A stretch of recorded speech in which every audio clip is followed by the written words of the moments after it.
Ya kalau saya katakan tadi, misalnya teman-teman mengambil teman-teman media, akhirnya kan teman-teman media direkrut untuk menyampaikan hal-hal yang baik, hal-hal yang tidak baik kan tidak disampaikan. Karena kan orang bagaimanapun juga, ini kalau menurut saya, jadi boleh saja dibantah nggak apa-apa.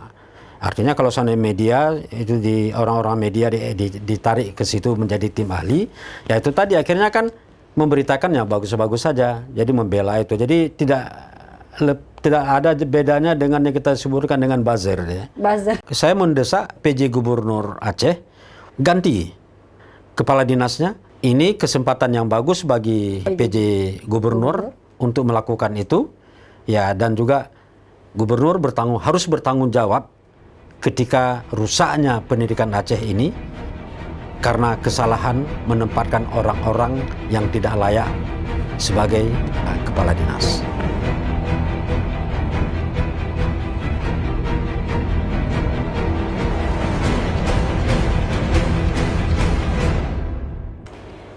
Assalamualaikum warahmatullahi wabarakatuh. Rekan Pehtem, sudah hari Senin, notifikasi sudah keluar, saatnya kita nonton Pehtem pastinya. Hari ini, hari Senin 24 Oktober 2022, di akhir bulan Oktober, kita akan bicara mengenai kelanjutan. Kita pernah tayang di Pehtem itu mengenai pendidikan Aceh, khususnya mengenai kepala dinas pendidikan, apa yang salah di sana, atau bagaimana kemudian pendidikan Aceh. Kita akan bahas kemudian lanjutan dari tema yang sebelumnya di tema kali ini. Tapi jangan lupa, kita tunggu pastinya komennya yang positif, yang membangun kita semua ya, khususnya di bidang pendidikan. Terus juga subscribe-nya jangan lupa, terus juga like dan share semua, itu pastinya. Dan kali ini kita akan membahas mengenai tema khas Pehtem. Itu apa dia? Pendidikan carut marut, masyarakat desak PJ Gubernur copot Kadis Pendidikan Aceh. Apa yang salah? Kita akan bahas ini dengan Pak Tabrani Yunis, beliau pemerhati pendidikan. Assalamualaikum Pak Tab. Waalaikumsalam warahmatullahi wabarakatuh. Saya kenal Pak Tab ini udah lama sekali dan ya. Kita berapa lama? dari saya dulu masih kecil-kecil. Oh iya. Kayak apa gitu ya Pak. Kalau sehat ya? Alhamdulillah sehat ya. Pak Tab, kali ini kita bicara pendidikan Pak Tab. Ya, apa menarik, kemudian ini pastinya kemudian salah satu poin sumber daya Pak, membangkitkan sumber daya khususnya manusia yang ada di Aceh. Apa kemudian standar, apa kemudian indikator PJ harus mencopot Pak Al-Hudri?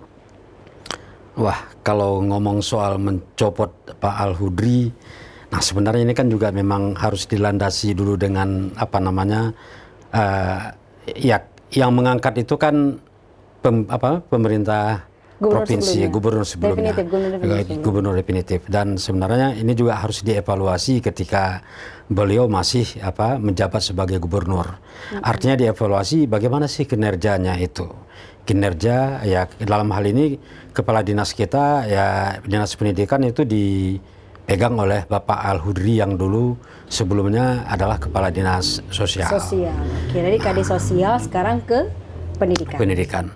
Nah, kalau ditanya saya misalnya kalau alasan pencopotan kayak apa mendesak dicopot, ya artinya memang selayaknya dicopot apabila tidak mampu menjalankan tugasnya sebagai kepala dinas untuk membangun pendidikan sebagaimana diharapkan oleh masyarakat Aceh khususnya. Fakta yang terjadi Pak Tab? Nah, fakta yang terjadi kalau mau kita lihat, kalau saya dulu kan sewaktu pertama beliau ditunjuk oleh Gubernur Nova ya pada rejim yang lalu, saya sudah diwawancarai oleh sebuah media, lalu saya mengatakan bahwa sebenarnya pada awal saya sudah mengatakan Al-Hudri tidak layak menjadi kepala dinas pendidikan Aceh. Ini juga catat Pak Tab. Di media tersebut juga Pak Tab bilang, jika tidak menguasai dinamika dan perkembangan pendidikan sekolah menengah atas dan menengah kejuruan di Aceh, nantinya akan berpengaruh terhadap kualitas pendidikan. Apa dasarnya Pak? Iya, yang pertama kan begini, berikanlah sesuatu berikan sebuah pekerjaan kepada yang ahlinya supaya dia menguasai dunianya itu. Pak Al-Hudri nggak ahli? Kalau menurut saya dia tidak punya background pendidikannya juga bukan di pendidikan. Tapi hal ini juga nanti akan dibantah. Misalnya, jangankan itu sekarang ini kalau di Indonesia katanya Menteri Kesehatan juga bukan dari orang kesehatan. Tapi kan kita juga nggak bisa begitu. Karena ketika ini pendidikan, ya, ketika kita berbicara tentang pendidikan, kita harus mengenal rohnya pendidikan. Jadi orang-orang yang bisa menjalankan proses pendidikan dengan baik, mengelola, memanage pendidikan dengan baik, dia haruslah memang memiliki background di bidang pendidikan. Yang kedua, saya juga sebenarnya kalau melihat proses ya, dulu saya ingat itu ketika mau jadi kepala dinas pendidikan itu pada eranya rejim Irwandi dan Nova, ya mereka yang membuat ada yang disebut dengan fit and proper test. Nah, pertanyaan kita, apakah Al-Hudri ketika dia menjadi kepala dinas pendidikan itu melalui proses fit and proper test untuk pendidikan? Saya melihat tidak. Berarti Pak Al-Hudri tidak melalui proses. Nah, makanya saya mengatakan fit and proper test dia lakukan mungkin untuk dinas sosial, tapi tidak untuk mendapatkan posisi pada dinas pendidikan. Tetapi kan yang namanya dunia politik kan bisa menjungkir balik. Ya, itu politik, terus ada Pak Tam juga sebut juga bisnis. Ya, bisnis ya kan. Jadi bisa saja bisnis, ya macam-macam lah, menyelamatkan bisnis atau apa. Nah, tapi yang saya rasakan politik kekuasaan itu yang membuat seseorang bisa diangkat tanpa melihat background ataupun ya katakanlah kapasitasnya untuk menjadi kepala dinas pendidikan. Tapi kan Pak Kadis nggak bekerja sendiri, Pak Tam. Pak Kadis kan punya leading sektor yang lain. Tapi kenapa kemudian harus Pak Kadis yang disorot? Ya, idealnya kan ya karena dia pemimpinnya kan semua kebijakan itu kan berada pada dia. Bawahan-bawahannya kan hanya mengikuti apa yang dikatakannya.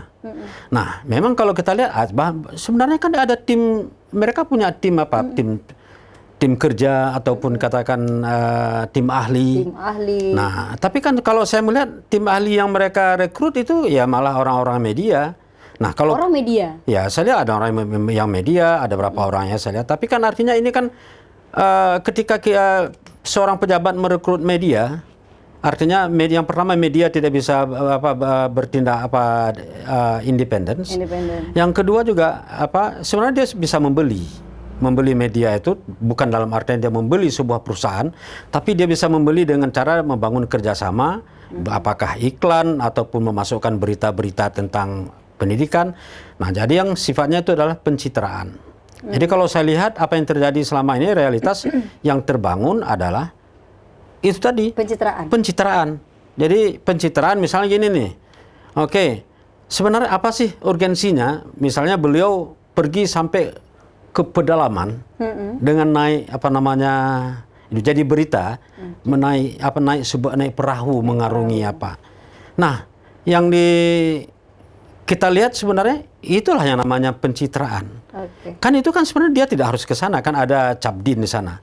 Artinya dia tidak memungsikan Cabdin yang ada. Tetapi kenapa dia harus terjun langsung ke sana, ya, dengan memperlihatkan bahwa sebagai pahlawan dan diliput media. Dan diliput oleh media.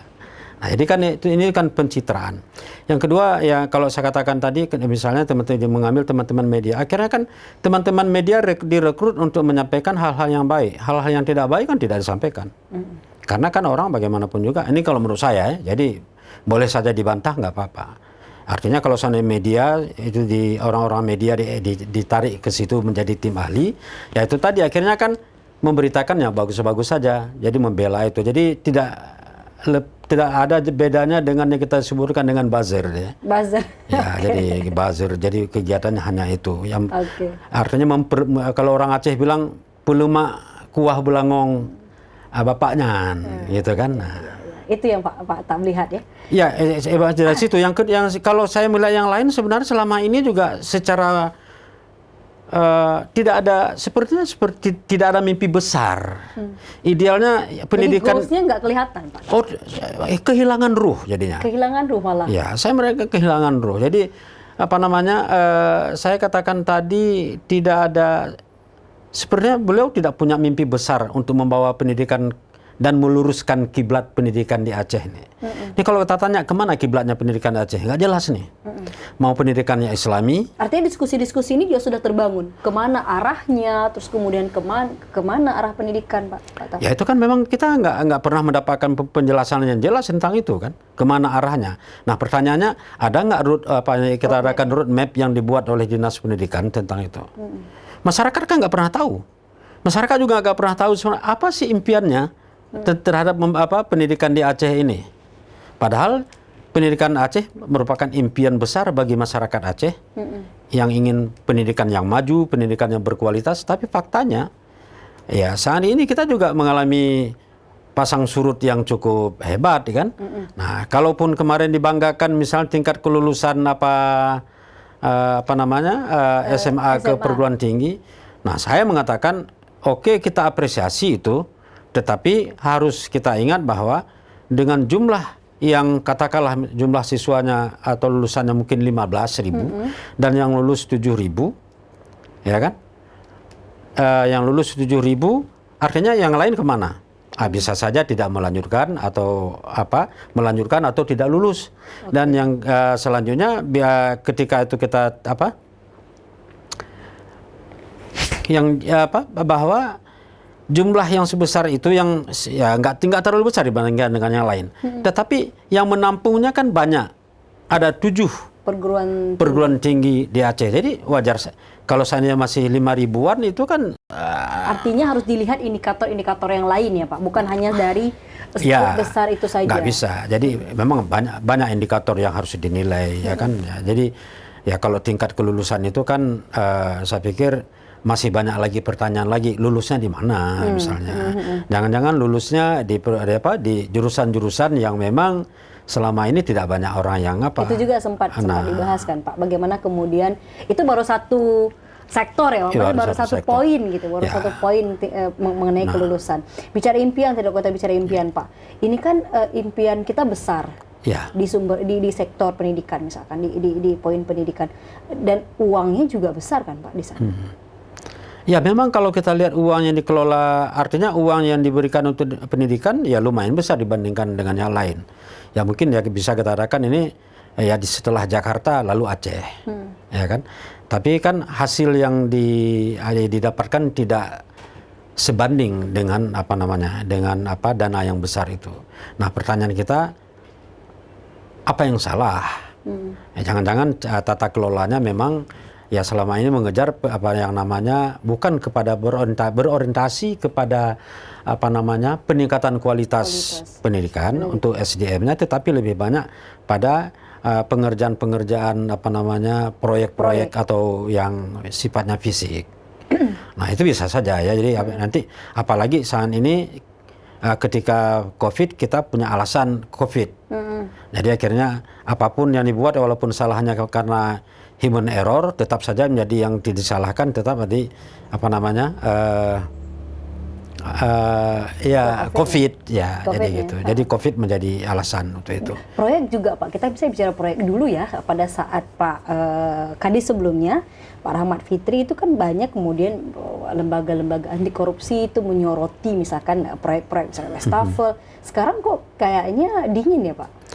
Ya itu kenapa dingin ini juga kita tidak tahu ya, teman-teman yang selama ini gigih menyoroti itu kemudian diam, ya ini kita nggak tahu apa yang terjadi. Ya artinya bisa saja kalau saya melihat bisa saja kelihayan seseorang merangkul katakanlah ya seperti tadi misalnya merangkul media misalnya.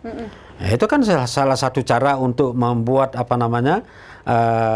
hal-hal yang semacam ini tidak terekspos gitu ya.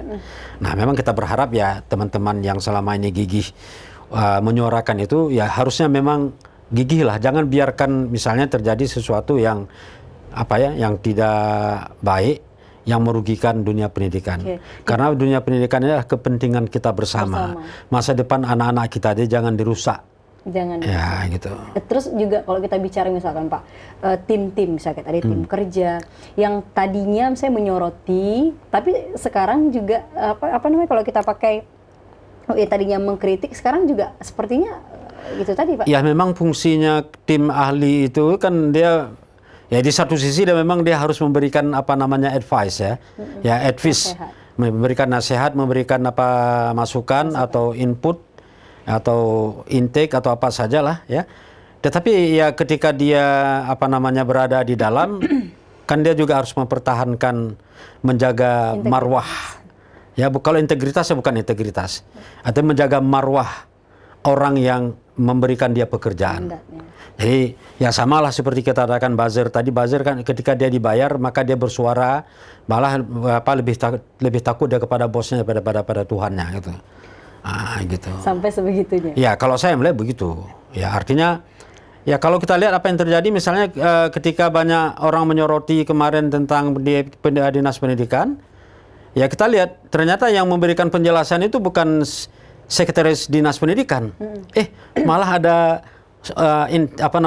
institusi lain yang sebenarnya bukan bidangnya tentang itu, tapi dia memberikan penjelasan lebih rinci. Saya pikir lebih rinci lebih rinci dibandingkan mungkin. Poin apa itu, Pak? Ya tentang pendidikan, banyak semua hal menjawab persoalan-persoalan yang muncul. Okay. Nah, jadi kalau kita baca tulisannya dengan sejumlah pertanyaan-pertanyaan dilemparkan lagi kepada penulisnya, kepada penulis yang pernah mengkritiknya. Sebelumnya kan ada dikritik oleh Dr. Samsuar ya. Nah, jadi itu apa? Kemudian juga kritik-kritik yang masuk dulu kan juga pernah dari rektor Unsyah yang mengkritik tentang tentang tingkat kelulusan itu ya. Nah, jadi kan cukup tegang pada saat itu. Tapi ya sayangnya juga ya hanya sampai di situ. Nah, apalagi sekarang. Sekarang ini juga saya melihat ketika Pak Rektor sudah berhenti dari rektor dan masuk ke jajaran tim kerja PJ Gubernur. Kalau saya lihat dari kemarin tadi pagi saya membaca di sebuah media yang ada kritik tentang 100 hari PJ Gubernur. 100 hari. Setelah saya lihat tidak ada poin lagi yang menyorot tentang pendidikan. Nah, idealnya kan ketika beliau masuk itu kan harusnya bisa tetap mengkritisi dan malah bisa memberikan masukan kepada Pak. Di samping itu juga kita juga melihat kondisi pendidikan Aceh ini bobroknya di dinas pendidikan, maka dinas pendidikan itu menurut saya dia memang harus dibenah. Oke, berarti pembenahan itu ya Pak. Tapi kok tadi sebentar saya potong Pak. Seberapa besar harapan kita Pak Tap? Bahkan tadi yang mengkritik juga mereka yang tadinya punya jabatan sekarang masuk, tapi itu ya gitu juga Pak. Ya itulah artinya kan dia baru bertaring ketika dia berada di sana kan. Ketika dia sudah masuk kepada kekuasaan ya tidak ada taringnya lagi. Pak Tap melihat seperti itu? Kalau saya melihat begitu. Nah idealnya kan kalau dulu dia mengkritik dinas pendidikan, sekarang masih tetap mengkritik dinas pendidikan dan juga harusnya masuk poin dalam evaluasi 100 hari PJ Gubernur itu. Nah tidak ada saya lihat laporan tentang keberhasilan itu yang disampaikan oleh Bapak Profesor Samsu Rizal ya tadi pagi yang saya baca di media. Yang saya melihat dari media. Mengikuti media. Nah, karena kalau dengan beliau kan saya tidak pernah kenal dan berhadapan untuk berbicara itu. Tapi saya membaca dari media tadi pagi, saya tidak melihat poin tentang pendidikan, tapi poin tentang pertanian, ya itu ada. Tapi kenapa masalah pendidikan kok nggak ada?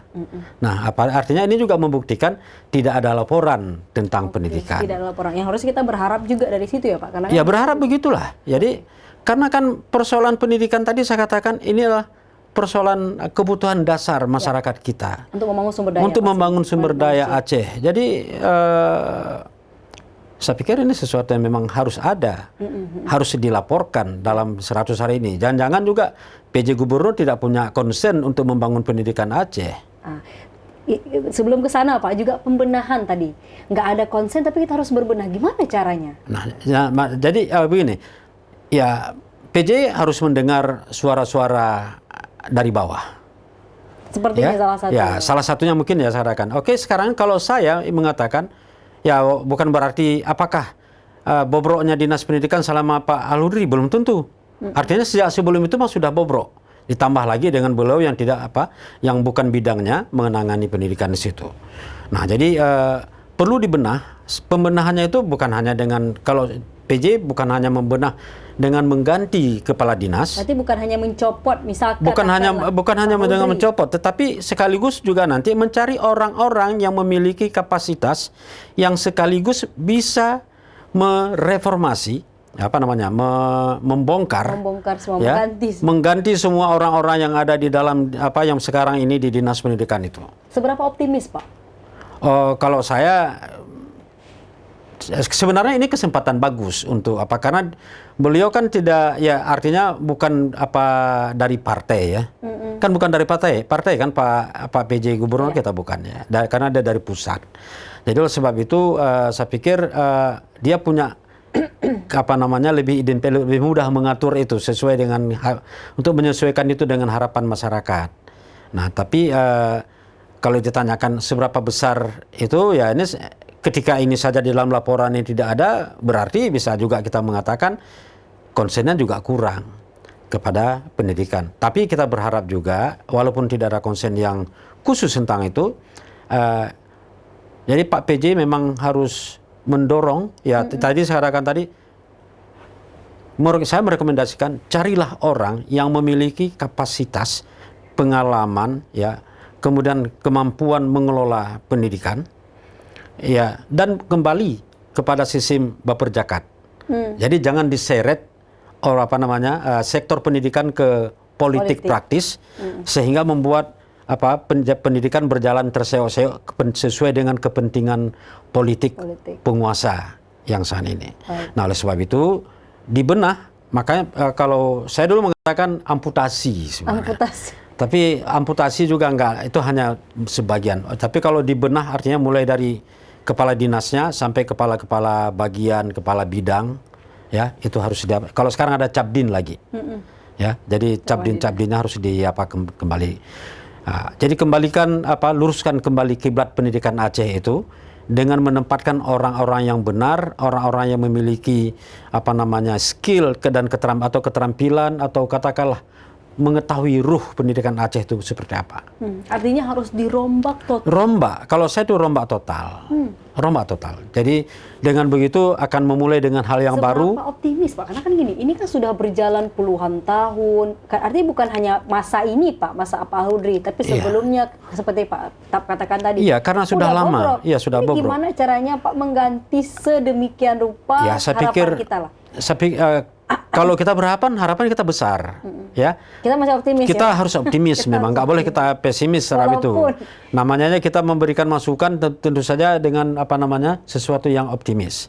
Jadi jangan nanti kita mengkritik tapi sini kita kita masih pesimis. Kita bicara solusi ya Pak. Kita bicara solusi. Jadi solusinya secara optimis kita menuntut PJ Gubernur itu membenah pendidikan, dinas pendidikan, mulai dengan katakanlah mengganti kepala dinasnya, karena yang saya katakan tadi secara fit and proper test itu dia tidak layak. Yang kedua juga tidak memiliki background untuk di bidang pendidikan. Dan yang ketiga, saat ini kalau mau kita jujur, coba tanya apa sih program-program yang visioner yang dibuat oleh Al-Hudri untuk pengembangan pendidikan di Aceh saat ini. Artinya desakan itu Pak bukan hanya, saya gini, desakan itu dari mana saja Pak? Maksudnya ketika... Loh kan masyarakat itu menilai. Masyarakat menilai, dan masyarakat itu termasuk guru-guru juga saat ini.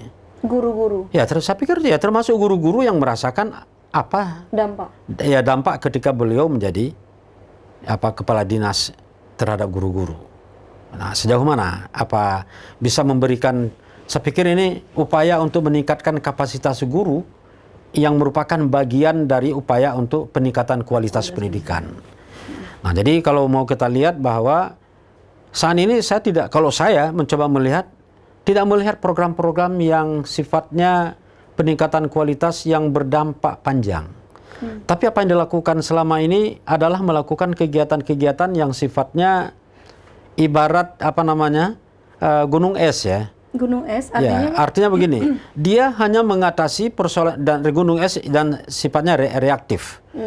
Nah, ketika dulu Pak Samsul mengkritik pendidikan, lalu dia merespon dengan cepat, yang mengatakan gini memberikan penjelasan.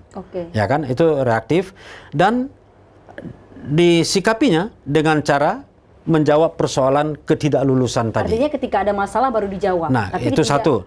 Jadi artinya yang saya katakan tadi fenomena gunung es itu adalah mengatasi hal-hal yang nampak di permukaan. Sementara akar masalah pendidikan di Aceh tidak teratasi. Nah, harusnya adalah pahami apa yang menjadi akar persoalan pendidikan di Aceh. Pahami akar. Makanya kalau dia tidak memiliki ruh pendidikan Aceh, dia tidak akan pernah tahu apa sih akar persoalan pendidikan di Aceh. Jadi sehingga yang selama ini dilakukan adalah yang tadi apa yang nampak di permukaan, apa yang dikritik orang itu yang diselesaikan. Apa poin ruhnya Pak yang memang harus ini menjadi solusi kemudian? Nah, makanya gini nih.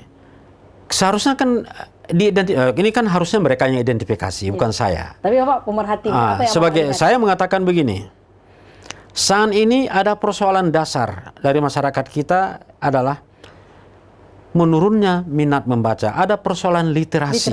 Oke. Jadi persoalan literasi anak bangsa secara umum dan di Aceh secara khusus, kita saat ini semakin meninggalkan yang namanya perintah Allah untuk Iqra. Oke. Dunia pendidikan kita juga sudah ya dengan alasan bahwa sekarang kan semuanya bisa didapatkan di HP.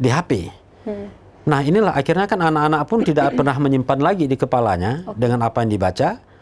Dan kalau adik kita tanya, dia akan saya lihat cari di Google dulu. Oke, saya kembali kepada tadi bahwa kalau saya melihat akar persoalan yang pertama adalah akar rendahnya minat membaca. Jadi minat membaca satu hal, artinya kemampuan literasi. Ya kan literasi kan bukan hanya baca saja. Jadi kemampuan literasi yang rendah dan ini sudah diketahui. Tetapi tidak dianggap sebagai akar masalah. Nah, sehingga apa yang pendekatannya juga pendekatan tadi ketika reaktif dan itu juga istilahnya pemadam kebakaran. Kalau ada terjadi kebakaran baru dipadamkan. Tidak dicari sumber misalnya kebakaran misalnya gitu ya. Itu baru satu ya Pak, literasi. Baru membaca. Nah, sekarang ini contoh ginilah. Bagaimana anak-anak bisa lulus ke perguruan tinggi kalau dia buku saja tidak dibaca. Dia hanya mendengarkan apa yang disampaikan oleh guru. Kemampuan kita mendengar berapa persennya bisa kita serap? Kan sangat kecil. Masuk ke telinga kanan, keluar telinga kiri. Nah, jadi begitu. Nah, jadi makanya saya lihat program-program literasi selama ini masih basa-basi juga.